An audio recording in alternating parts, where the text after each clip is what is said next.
I have no idea why I thought taking 5 children to a wildlife park by myself was a good idea. But here I am on one of the stormiest days, trying to entertain all 5 children and keep myself from spiralling.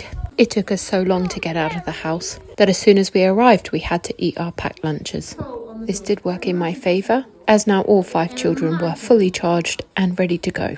Because I picked the stormy rainiest day of the year, partly because I was hoping that the park would be emptier and therefore easier to track 5 children, but also because our season ticket is rapidly coming to an end. So our season pass has seen more action in the past few weeks than in the whole year we've had it combined.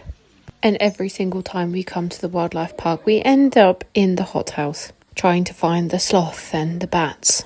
When my kids were little, we had a game called Monkey Bingo. Every time I played that game, I would fall asleep, even if I was sitting up.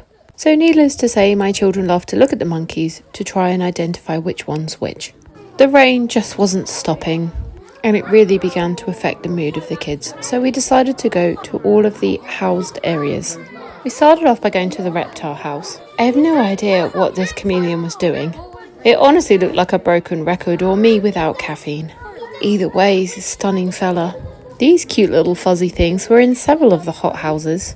Of course, my youngest was nosy and wanted to know what was happening in the animal kitchen. Because it was pouring with rain non-stop all day, of course the train station was completely empty. But it was during the train ride when I found out why one of my children did not want to be filmed today. Apparently, girls from her class at school had found my TikTok videos. And I'm still not sure if that's a good or a bad thing.